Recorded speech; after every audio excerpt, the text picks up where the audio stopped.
वासना पर वैराग्य की विजय यात्रा।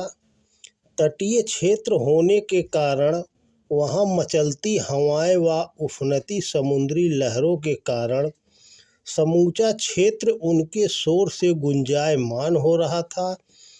किंतु इस अशांत कर देने वाले अवरोधों के मध्य भी न जाने ऐसी कौन सी बात पैदा हो गई थी जो तट के एक ओर अवस्थित भिक्षुओं के दल में प्रशांति के राज्य को स्थापित कर रही थी। प्रकृति के ब्रह्मशोरगुल व साधनों के आंतरिक सन्नाटे का अद्भुत संगम यहाँ दिख पड़ रहा था।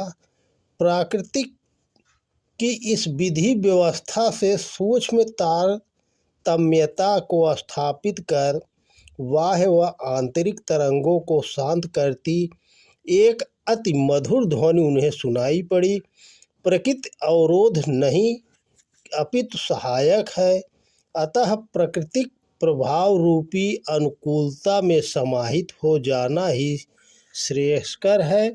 यही योग जीव में आत्मस्वरूप के बोध को जागृत करता है, अन्यथा इसके विपरीत दूराग्रह के कृत्य जीव में चित्र विचित्र उलझने ही पैदा करते हैं।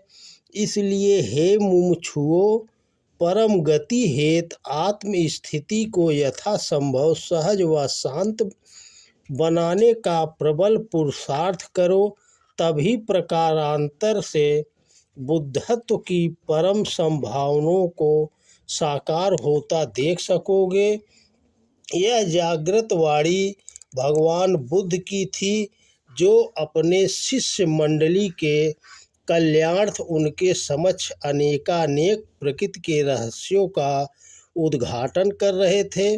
बुद्ध मन की प्रकृति को उद्घाटित करते तथ्यों को गंभीरता को कुछ सरल ढंग से विस्तारित करते हुए कहने लगे, संसार में सामान्यतः व्यक्ति स्वयं की प्रकृति आवश्यकताओं की पूर्ति तो आसानी से कर लेता है, किंतु मन की संकीर्णता उसे स्वकेंद्रित कर आकर्षणों के मध्य विलासिता में प्रविष्ट हो जाने हेतु उकसाती है।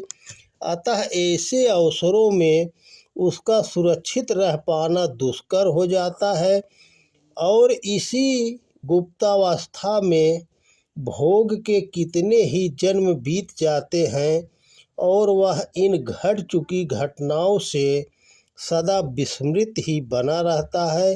मन में जमी अशुद्धताओं से वास्तु स्थिति की वास्तविकता स्पष्ट रूप से दृष्टिगोचर नहीं हो सकती है। ऐसी दशा में जीव अपने मन की प्रवृत्तियों के आधार पर वही कुछ देखेगा जो वह देखना चाहता है और यही दृष्टि भ्रम उसे अपनी मूल व शाश्वत संभावनाओं से दूर कर देता है। भगवान बुद्ध के शिक्षण में एक अपनी ही तरह की विलक्षणता होती थी, जहाँ उनकी प्रशांत परिस्थितियाँ श्रोताओं को मनोभूमि को बुद्ध के संदेश को ग्रहण करने योग्य बनाती थी, तो वहीं उनके बोधपूर्ण वचनों की अंतिम परिणति उपस्थित जनों के अंतःस्थल में आमूलचूल परिवर्तनों की प्रतिस्थापना कर उन्हें धन्यभागी बनाती थी। बुद्ध का उद्बोधन अब समाप्त हो चुका था। समापन सत्र में उनकी ही शिष्य मंडली में से बुद्ध के परम सदाचारी शिष्य उपगुप्त बुद्ध के समक्ष निवेदन स्वरूप अपनी जिज्ञासा प्रकट करते हुए कहने लगे, भगवान, यदि प्रकृति का अनुचर बनकर उनके प्रवाह का अनुगमन करना ही हमारा धर्म होना चाहिए, तो प्रकृति प्रदत्त आकर्षणों का क्या कारण है? और यदि ये वासनाएं जन्म लेती हैं तो क्या इन्हें अपनी स्वाभाविकता का ही हिस्सा न मान लिया जाए? बुद्ध शिष्य उपगुप्त का समाधान करते हुए कहने लगे, भंते, आकर्षणों में कोई दोष नहीं है, किंतु यह जान लेना अति आवश्यक हो जाता है कि इन आकर्षणों का उद्गम स्रोत क्या है। यदि ये अंतस की गहराई की विशुद्धता से उपजे हुए हों तो ये अपने साथ वैराग्य की उज्ज्वल संभावनाओं को अनायास जन्म देते चले जाएंगे। किंतु यदि ये किन्हीं अनित्य साधनों जैसे शारीरिक अथवा मानसिक तलों में व्याप्त अशुद्धताओं की उपज हो तो ये वासना को उकसाकर उसमें लिप्त जीव को अवनति के मार्ग पर ले जाएंगे। अनित्यता को अपनी स्वाभाविकता मान लेना ही तो अज्ञान है। उपगुप्त की शंका को समाधान हो चुका था। अब समय था कि वर्षों बुद्ध के सानिध्य में अर्जित किए हुए ज्ञान की निधि को जन सामान्य में वितरित कर उसके जीवन को भी अलौकिक करना। अतः लोक कल्याण के इसी पुनीत उद्देश्य को पूर्ण करने के लिए बुद्ध के निर्देशन में अपनी परिव्रज्या के क्रम में आगे बढ़ने लगे। पूर्णिमा की छटा चहुओर व्याप्त अपने समूचे सौंदर्य के साथ अभिव्यक्त हो रही थी। आज रात्रि के प्रथम पहर में उपगुप्त बुद्ध के संदेश को दे चुकने के पश्चात व्यक्तिगत रूप से मिलने का क्रम संपन्न कर रहे थे कि जिस क्रम में एक अतीव सुंदर नारी उनके दर्शन से मुग्ध हो तत्क्षण उनके प्रति प्रेम पास में बंध गई थी। अपने कल्पना लोक की रंगीनियों में विहार करती थोड़ी हिम्मत जुटा उपगुप्त के समक्ष निवेदन को प्रस्तुत किया। उपगुप्त की दृष्टि जब उस सुंदर नारी पर पड़ी तो वे स्वयं उसके मनमोहक व अनूठे सौंदर्य को देख बहुत आकर्षित हुए, किंतु उनमें बुद्ध के प्रतिनिधित्व का बोध अभी चूका न था। अतः कुछ अंतर्मुखी हो बुद्ध का ध्यान कर वे सामान्य अवस्था में आ गए। वह विशुद्ध प्रेम के भाव से आपूरित हो उस नारी से उसके आने के प्रयोजन को प्रस्तुत करने को कहा। कुछ सकुचाती वह उपगुप्त से प्रार्थना के भाव में कहने लगी, हे महात्मन, कृपया मेरे संग कुछ क्षण व्यतीत कर मुझे उपकृत करें। उपगुप्त ने प्रसन्नतापूर्वक उसकी प्रार्थना स्वीकार कर यह वचन दिया कि उपयुक्त अवसर आने पर वे उससे अवश्य मिलेंगे।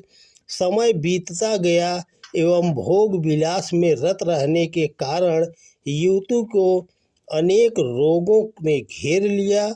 उसका रूप लावण्य नष्ट हो गया, उसके शरीर से दुर्गंध आने लगी। लोगों ने उसे उल्टा बताकर नगर से बाहर निकाल दिया था। वह जंगल में दयनीय हालत में जैसे तैसे अपने अंतिम दिन बिता रही थी। उपगुप्त को अचानक जब उस नारी की दुर्दशा का पता चला और उन्हें अपना वचन भी याद हो आया तो वे वहां उससे मिलने जा पहुँचे। उपगुप्त को देखते ही उस नारी की आंखों में आंसू बहने लगे। उपगुप्त ने प्रेम स्वरूप उसके सिर पर हाथ फेरा तो वह चमत्कृत होकर बोली, जब मैं प्रेम करने योग्य थी तब तो आप आए नहीं, अब क्या लाभ। उपगुप्त सहज हो कहने लगे, देवी, शारीरिक आकर्षण को प्रेम नहीं वासना कहते हैं। भावनाएं विकृत हो तो वासना का स्वरूप ले लेती हैं और भावनाएं पवित्र हो तो करुणा में रूपांतरित हो जाती हैं। करुणा शारीरिक रूप को देखकर नहीं, आंतरिक पीड़ा की प्रतिध्वनि में प्रस्फुटित होती हैं। उसी करुणा के फलस्वरूप मैं यहाँ आपकी सेवा हेतु उपस्थित हूँ। उपगुप्त के शब्दों ने उसके अंतर्मन को झकझोर डाला। वह उसने अनुभव किया कि वासना का पास क्षण भर को लुभाता है पर जीवन पर्यंत कष्ट देता है। जबकि पवित्र भावनाओं के फलस्वरूप उभरी करुणा व्यक्ति के व्यक्तित्व को सदा के लिए बदल देती है। आज वो भी एक भिक्षुणी बनकर सेवा के पथ पर चलने का साहस जुटा चुकी है।